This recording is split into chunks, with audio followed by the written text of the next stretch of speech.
오늘은 일본에서 도착한 아주 특별한 사연입니다. 전범기업의 자제인 주인공이 왜 굳이 한국으로 오려고 했을까요? 지금 바로 사연 시작합니다. 시청하시기 전에 좋아요와 구독 부탁드립니다. 안녕하세요. 저는 도쿄에서 태어나고 자란 28살 미코입니다. 제가 오늘 이렇게 제 이야기를 하게 된 건 한국 분들께 제가 겪은 특별한 경험을 나누고 싶어서예요. 어린 시절 저는 남들이 부러워할 만큼 풍족한 환경에서 자랐습니다. 도쿄 교외의 큰 저택에서 살았고 원하는 건 뭐든 다 가질 수 있었죠.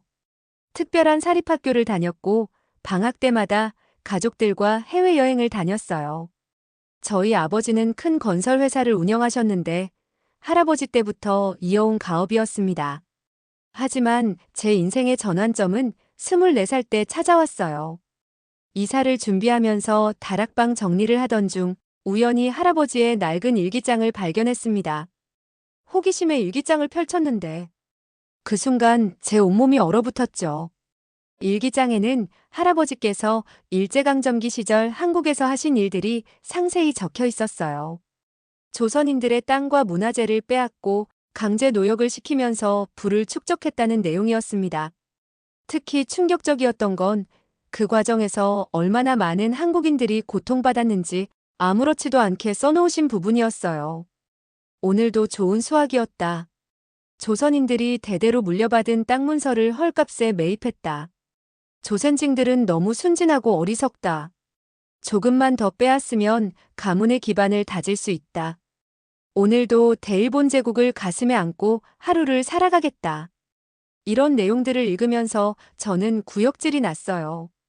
저희 가족이 누리고 있는 풍요로운 생활이 무고한 사람들의 고통 위에 세워졌다는 사실이 너무나 끔찍했습니다. 더 충격적인 건 부모님도 이 사실을 알고 계셨다는 거예요.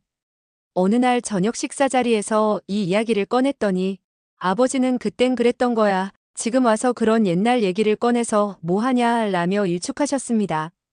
어머니도 다른 일본 사람들도 다 그랬어라며 당연하다는 듯이 말씀하시더라고요. 그 순간부터 저는 저희 집을 바라보는 시선이 완전히 달라졌어요. 호화로운 저택의 벽돌 하나하나가 한국인들의 눈물로 지어진 것만 같았습니다. 식탁에 올라오는 음식들, 제가 입는 옷들, 모든 것이 죄책감으로 다가왔죠. 특히 할아버지를 대하는 게 가장 힘들었어요. 평소엔 자상하고 인자하신 분이셨는데 이제는 그 따뜻한 미소 뒤에 숨겨진 잔인한 과거가 보이는 것 같았거든요. 주말마다 찾아뵐 때마다 마음이 너무 불편해서 점점 발걸음이 뜸해졌습니다. 회사에서도 이런 생각이 계속 따라다녔어요. 제가 다니는 회사가 바로 할아버지께서 시작하신 그 건설회사였거든요.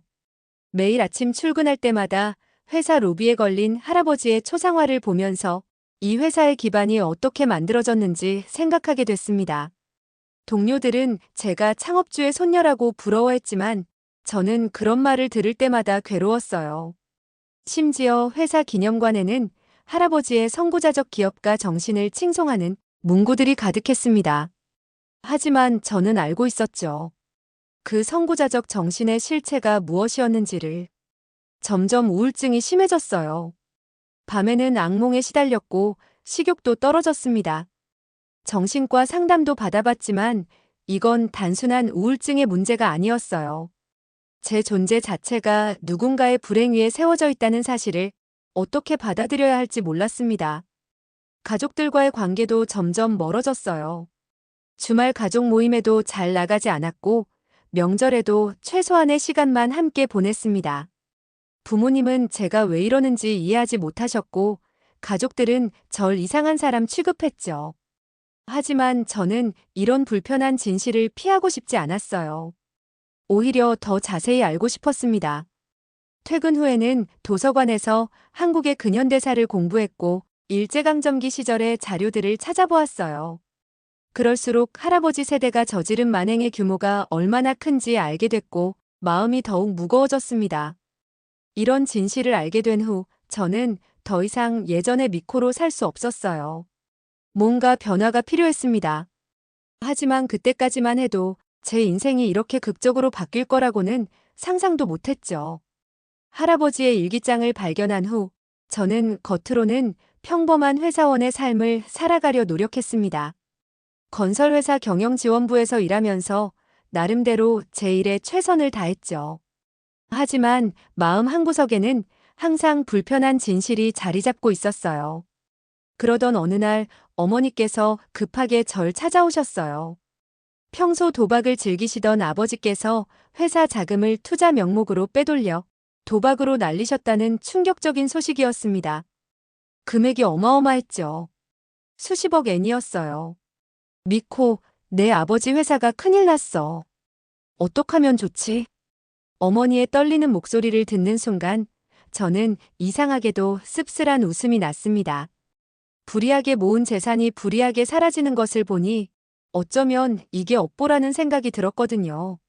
하지만 현실은 냉혹했습니다. 회사는 순식간에 혼돈에 빠졌어요. 아버지는 횡령 혐의로 조사를 받게 되었고 거래처들은 하나둘씩 계약을 파기하기 시작했습니다. 주가는 폭락했고 직원들은 불안에 떨었죠. 더 큰 문제는 어머니도 도박에 빠져 계셨다는 사실이었어요. 아버지의 도박 빚을 갚으려고 시작하셨다는데 오히려 상황을 더 악화시키고 말았습니다. 집안의 재산은 순식간에 바닥을 보였고 저희가 살던 호화로운 저택도 경매에 넘어갈 위기에 처했어요. 이제 우리 어떻게 살지? 미코야, 엄마가 미안해. 매일 밤 울며 절 찾아오시는 어머니를 보면서 저는 차라리 이게 더 나은 것 같다는 생각을 했습니다. 불이하게 모은 재산으로 호화롭게 사는 것보다 이렇게라도 모든 것이 정리되는 게 낫다고 생각했죠. 하지만 회사에서도 제 자리가 위태로워지기 시작했어요. 아버지의 횡령 사건 이후 저를 바라보는 동료들의 시선이 달라졌거든요.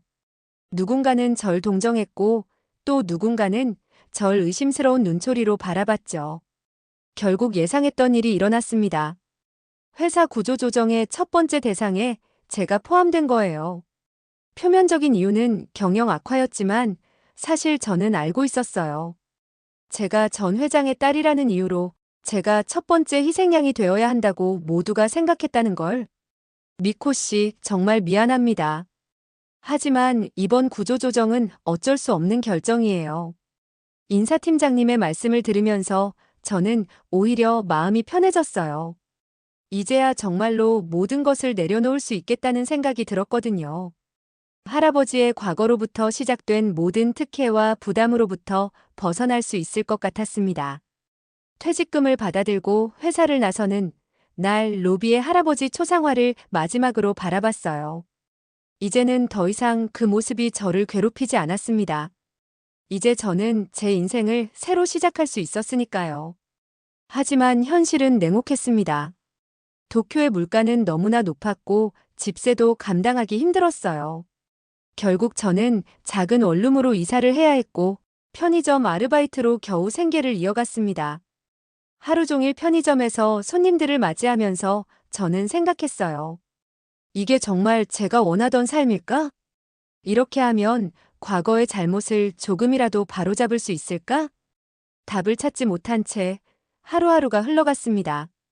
실업자가 된 후 저는 매일 도쿄 거리를 방황하듯 걸었습니다. 특별히 갈 곳도 없었고 하고 싶은 일도 없었죠. 그저 발걸음 닿는 대로 걸었어요. 어느 날은 예전에 살던 호화로운 저택 근처까지 가기도 했는데 이제는 낯선 사람들이 그곳에 살고 있더라고요. 그러던 어느 날 긴자 거리를 걷고 있을 때였어요. 저와 비슷한 또래로 보이는 한국인 관광객 무리를 보게 됐습니다. 처음에는 그냥 지나치려 했는데 문득 그들의 모습이 눈에 들어왔어요. 언니, 이거 봐.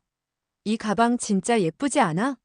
와, 여기 레스토랑 분위기 진짜 좋다. 들어가 볼까? 한국어는 잘 알아듣지 못했지만 그들의 표정과 몸짓에서 넘치는 활기가 보였어요. 명품 쇼핑백을 들고 있는 손에는 최신 스마트폰이 들려 있었고 고급 레스토랑을 고르는 모습은 여유로워 보였죠. 문득 궁금해졌어요. 예전에 할아버지 세대가 약탈했던 그 나라의 젊은이들이 어떻게 이렇게 당당하고 자신감 넘치는 모습으로 변할 수 있었는지 그들을 몰래 따라다니면서 관찰하게 됐죠. 한국에서는 20대 초반부터 자기 회사 차려서 성공하는 사람도 많대. 스타트업이 진짜 활성화되어 있다더라. 맞아. 우리 친구 민지도 27살인데 벌써 직원이 20명이래. 그들의 대화 중 이해할 수 있는 단어들을 잡아가며 들었어요. 한국의 젊은이들은 꿈을 향해 도전하는 것을 두려워하지 않는 것 같았어요. 반면 일본의 젊은이들은 저를 포함해서 안정성만 추구하다가 이렇게 되어버렸죠. 며칠 뒤에는 시부야에서 또 다른 한국 관광객들을 만났어요. 이번에는 회사 동료들로 보이는 무리였는데 퇴근 후 회식을 즐기는 모습이었죠. 그들의 웃음소리가 거리에 울려 퍼졌어요. 우리 회사 이번에 일본 지사 낼 거래. 다들 한 번씩 와서 일해볼 수 있대. 대박. 나 신청해야지. 일본에서 일하면서 여행도 할 수 있잖아. 그들의 대화를 들으면서 깨달았어요. 이제는 한국 기업들이 일본에 진출하는 시대가 되었구나. 과거에는 상상도 할 수 없었던 일이죠. 한국 관광객들을 관찰하면서 저는 점점 더 그들의 나라가 궁금해졌어요. 한국이라는 나라가 어떻게 이렇게 빠르게 성장할 수 있었는지, 어떻게 과거의 아픔을 딛고 일어설 수 있었는지 알고 싶었죠. 인터넷으로 한국의 경제 성장과 문화에 대해 찾아보기 시작했어요. K-팝, K-드라마, K-뷰티. 한국의 문화산업은 전 세계적으로 인정받고 있었고, IT 기술과 스타트업 생태계는 일본을 앞지르고 있었죠. 특히 인상 깊었던 건 한국의 젊은이들이 가진 도전 정신이었어요. 실패를 두려워하지 않고 새로운 것에 도전하는 문화, 그리고 그것을 응원하는 사회 분위기, 일본에서는 찾아보기 힘든 모습이었죠. 나도 한국에서 새로운 시작을 할 수 있지 않을까?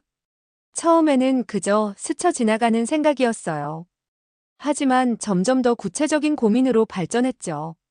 할아버지 세대가 저지른 잘못을 제가 직접 바로잡을 순 없겠지만 적어도 한국이라는 나라를 이해하고 그곳에서 새로운 삶을 시작하는 것, 그것도 의미 있는 일이 될 수 있지 않을까요?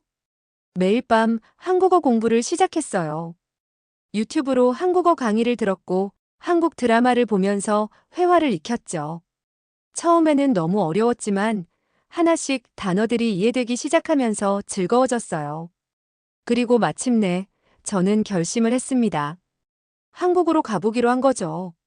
남은 퇴직금으로 비행기 표를 끊었을 때 이상하게도 마음이 편안해졌어요. 마치 오랫동안 찾아 헤매던 길을 드디어 발견한 것 같은 기분이었습니다. 퇴직금으로 산 비행기 표를 들고 나리타 공항에 도착했을 때의 기분을 아직도 잊을 수 없어요. 28년 동안 살았던 일본을 떠나 새로운 나라로 간다는 게 실감이 나지 않았죠. 짐은 캐리어 하나와 백팩 하나가 전부였어요. 호화로운 저택에서 살던 제가 이제는 이것들만 가지고 새 출발을 하려고 하다니. 비행기에 오르면서 뒤돌아봤어요.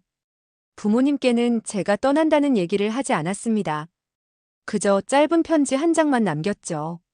저는 이제 제 길을 찾아가 보려고 합니다. 걱정하지 마세요. 비행기 안에서 옆자리에 앉은 한국인 승객과 이야기를 나누게 됐어요. 서툰 한국어로 대화를 시도했더니 그분이 친절하게 웃으면서 일본어로 대답해 주셨죠. 한국으로 이주하신다고요? 대단하시네요. 요즘 일본 젊은이들이 한국으로 많이 오시는 것 같아요. 그분의 말씀을 들으니 조금 안심이 됐어요. 저처럼 한국행을 선택한 일본인들이 또 있다는 게 위로가 됐거든요. 인천공항에 도착했을 때 저는 잠시 주저앉아 버렸어요. 공항 로비 한가운데서요. 너무나 압도적인 감정이 밀려왔거든요. 이게 정말 제가 할아버지 세대가 약탈했던 그 나라구나. 그런데 이렇게 현대적이고 세련된 공항이라니. 첫날은 미리 예약해둔 게스트하우스로 향했어요. 홍대 근처였는데 밤거리는 젊은이들로 가득했죠. 일본의 밤거리보다 훨씬 활기찼어요. 편의점, 치킨집, 카페, 모든 것이 24시간 깨어있는 것 같았죠. 어서 오세요. 편의점에 들어갔을 때 직원이 건넨 인사를 듣고 깜짝 놀랐어요. 일본의 이라시아이마세와 비슷하면서도 더 친근한 느낌이었거든요. 삼각김밥을 고르면서 가격표를 보니 또 한 번 놀랐죠. 일본보다 물가가 훨씬 저렴했어요. 다음 날부터는 본격적으로 한국에서의 생활을 준비하기 시작했어요. 먼저 휴대폰을 개통하고 은행 계좌도 만들었죠.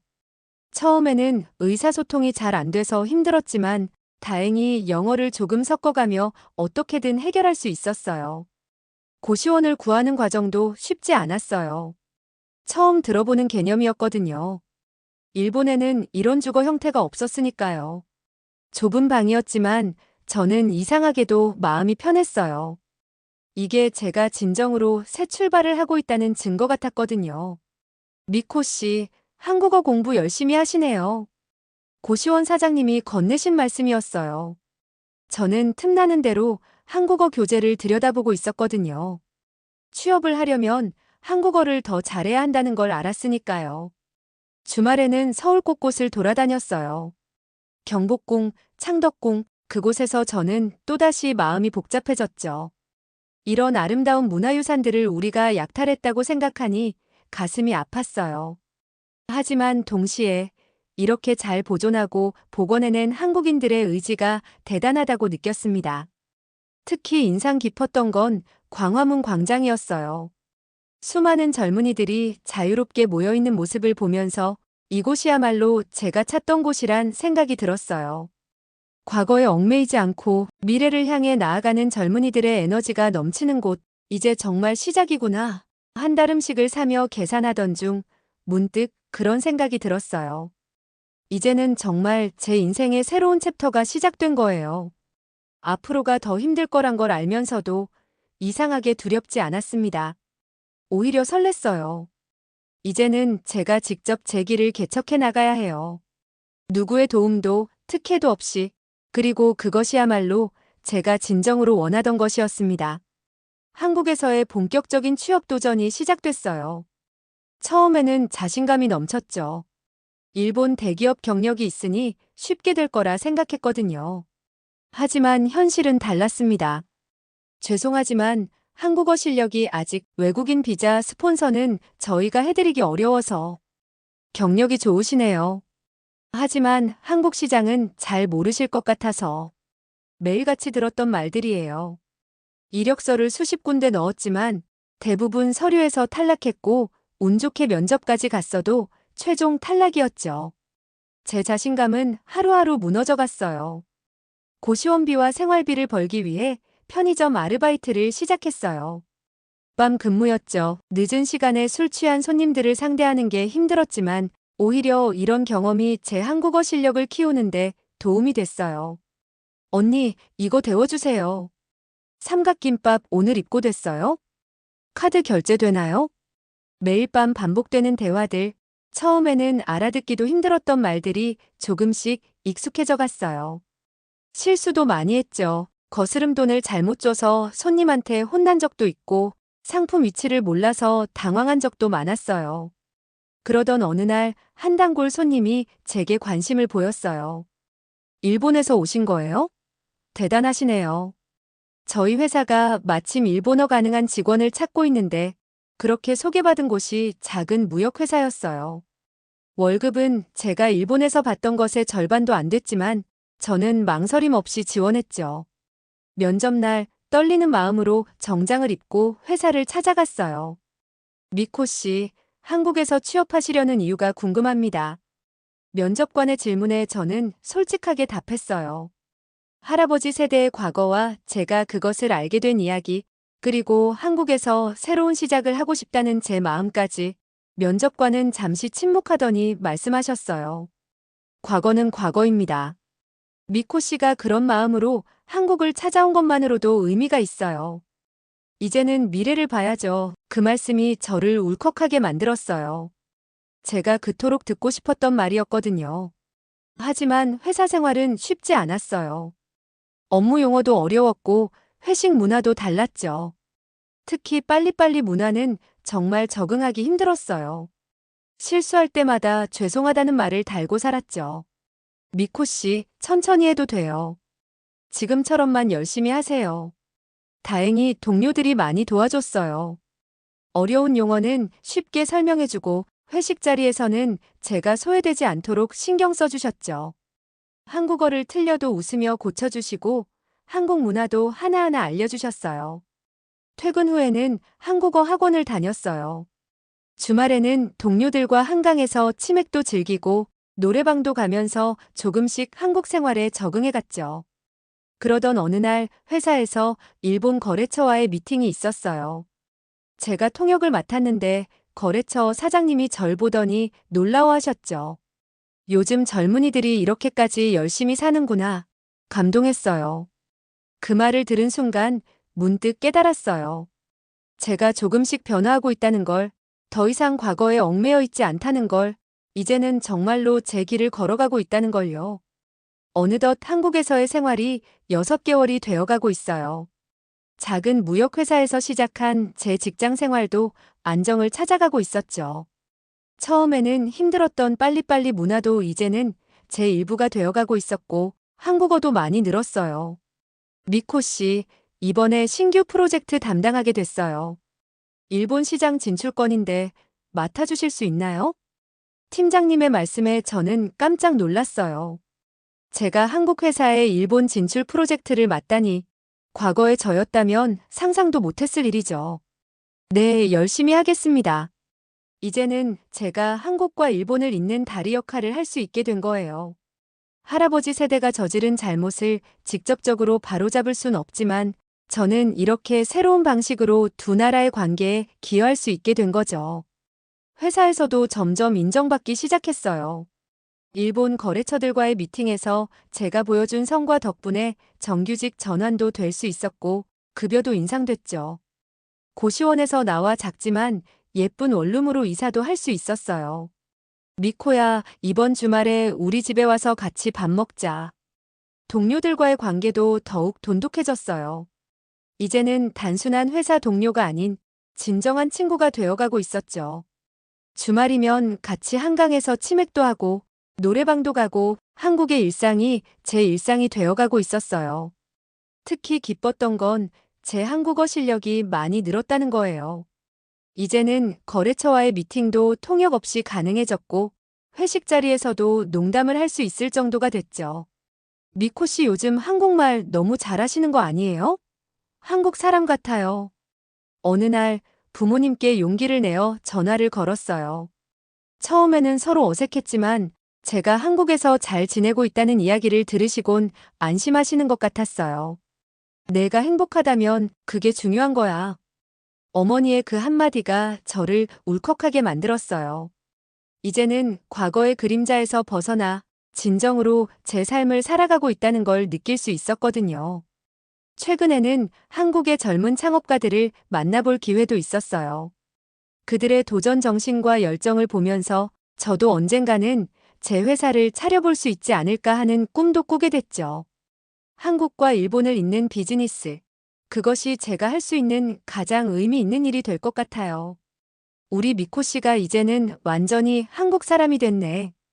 동료의 농담 섞인 말에 저는 웃으며 대답했어요. 아니요, 저는 여전히 일본 사람이에요. 하지만 이제는 한국도 제 두 번째 고향이 된 것 같아요. 이제 저는 압니다. 우리가 과거의 잘못을 완전히 지울 순 없지만 새로운 미래를 만들어갈 순 있다는 걸. 그리고 그 미래를 만드는 첫걸음은 바로 서로를 이해하고 존중하는 것에서 시작된다는 걸요. 오늘도 저는 출근길에 올라요.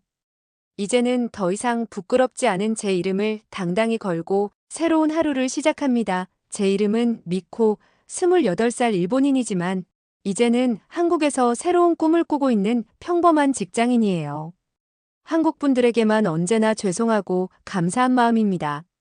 제 사연을 들어주셔서 감사합니다. 사연을 재밌게 보셨다면 좋아요와 구독 부탁드립니다. 오늘도 따뜻한 하루 되세요.